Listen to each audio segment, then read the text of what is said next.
Hello, everybody.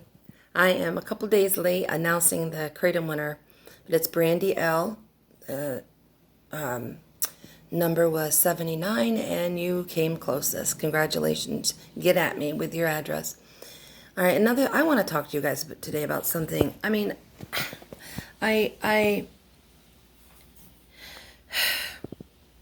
just, I keep getting these comments under my videos about people coming on and telling me that I'm going to crash and burn with Kratom, that, the withdrawals are just horrendous, that I'm not really clean if I'm using Kratom. One person said, why don't you try recovery using nothing? For those of you who haven't watched me from the beginning, you may not know that I came into recovery in 2014, and I spent 2 years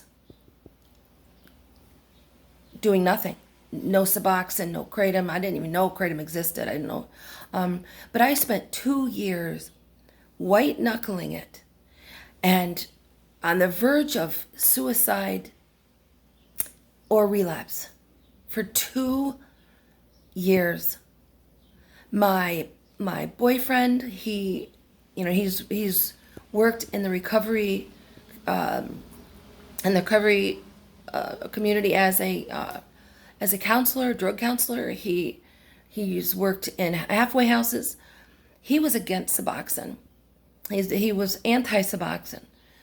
So that wasn't even an option when I first came into recovery. The place that I went to recovery they wouldn't let anybody stay in the halfway house that was on Suboxone.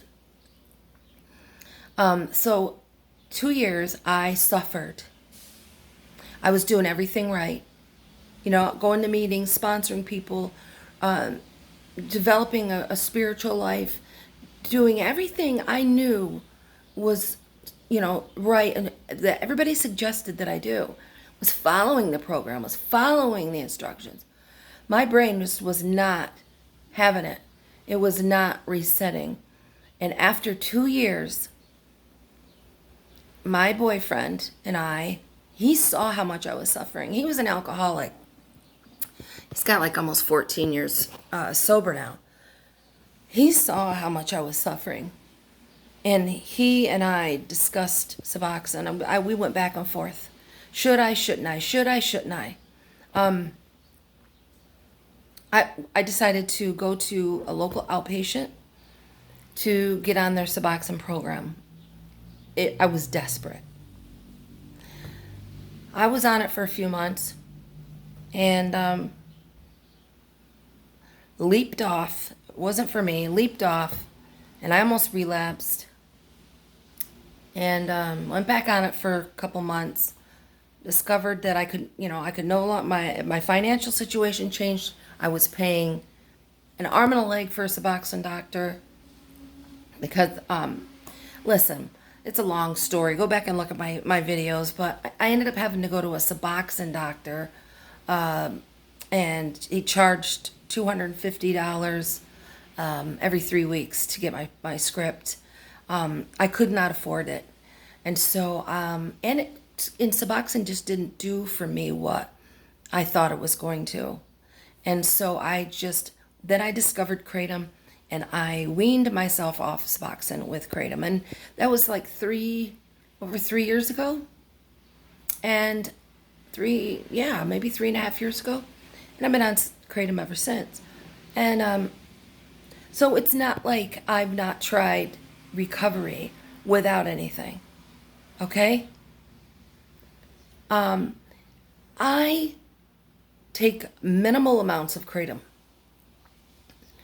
for my pain and for addiction control. I take 3 teaspoons in the morning. If my back is out, I might take 2 teaspoons in the afternoon, but that's not very often.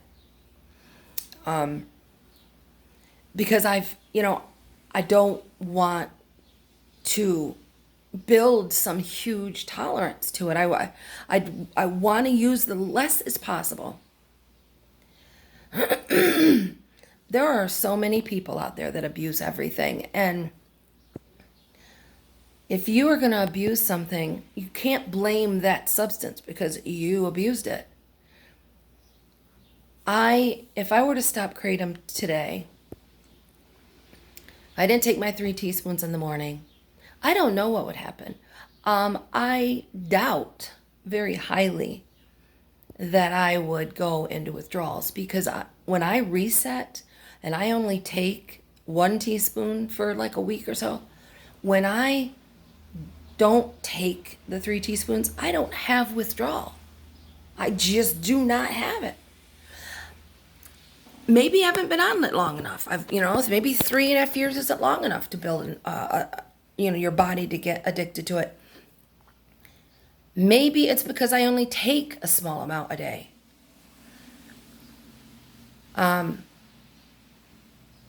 So don't blame the plant because you took it for a long time or took too much, and your body goes into withdrawal when you don't take it. Your body, that doesn't make a thing evil because your body withdraws from it. There are people that are not addicts that are on high pain meds for chronic conditions that build an addiction. Their body becomes addicted to that pain med. If they were to stop, they would go into withdrawal. Does that make them an addict? No. Addiction is a completely different thing than your body just becoming addicted to a substance. It's the mindset. It is, I need to take more and more and more and more of this so I can catch a buzz and I can escape my reality. When you start taking more for an emotional relief, and then your life becomes unmanageable, that is addiction. Unmanageability of life is an addiction. You're chasing some high. You shouldn't be taking, if you have untreated addiction, you're going to abuse everything, no matter what it is. I have treated addiction. Therefore, I do not abuse Kratom or anything. So I hope those people that posted under my videos in the comments will watch this video so they can, get their story straight and not lump me into a category of just a Kratom abuser, because it's completely not that. I'm going to post a link in the description of a video I watched earlier of a guy spreading false news about him saying that Kratom is a drug. It's an opiate, that it gets you high. Kratom does not get you high. I don't care who comes into my comments and tells me that they got high on Kratom. It's impossible to get high on Kratom. It gives a mood lift similar to caffeine. And you will feel good. It will feel euphoric. Not euphoric like heroin. Euphoric like caffeine. And it just frustrates me when people get addicted, have a bad experience, abuse it, and then come on and make videos about how horrible Kratom is, or how it's this and how it's that, and spreading disinformation. Don't take it. If you don't like it, don't take it. No, some people's bodies don't react well to it. It can cause gut issues. It can cause many things. Like, I just became admin of a group on Facebook called Mitra Leaf. It's one of my vendors, and he asked me to be an admin on his group. And I posted a video. I mean, I posted I wrote out something about Kratom and how it, if you don't do the right things and follow the directions, it can cause issues like people that take it and then they get sick because they don't eat. And I've given strict instructions to people when I start them on Kratom. You have to eat. Taking it on an empty stomach is not necessary. Especially if you're starting out, eat something substantial. Take as little of Kratom as possible, and don't let your stomach get empty, because your body is going to start getting used to this. Kratom is very hard for the gut to digest, especially when you are taking the raw powder like I do. I toss and wash. Therefore, you need a lot of water. It's very fibrous material, hard to break down. You have to keep hydrated, or you're going to start getting sick. You're going to start having constipation. It's going to start clogging your gut and your intestines. You got to drink water. So when people, oh, it did this, it did that to me. Well, were you staying hydrated? Were you keeping your stomach from getting completely empty? Are you taking the least amount possible? You can strain the plant matter off and drink just the tea. There are so many things you can do, but just because it doesn't, your body's not reacting well to it, doesn't mean the plant's evil. Some people are allergic to things. I'm allergic to marijuana. I cannot, never could handle it. It made me puke every friggin' time.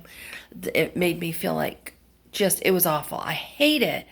But there are a lot of people that get benefit from it. I understand that and I appreciate that. And I am all for it being legal. I'm all for it being used recreationally, medically, because, it can help somebody stay off of the hard stuff. So just because I react badly to it does not mean it's an evil plant. It makes no sense. For me to come on and make videos about how marijuana made me sick and how it's just, just ridiculous. So anyway, all right, I've rambled on enough. Tell me what you think in the comments. Like I said, I'm going to put that video in the description. And yeah, brightest blessings and God bless.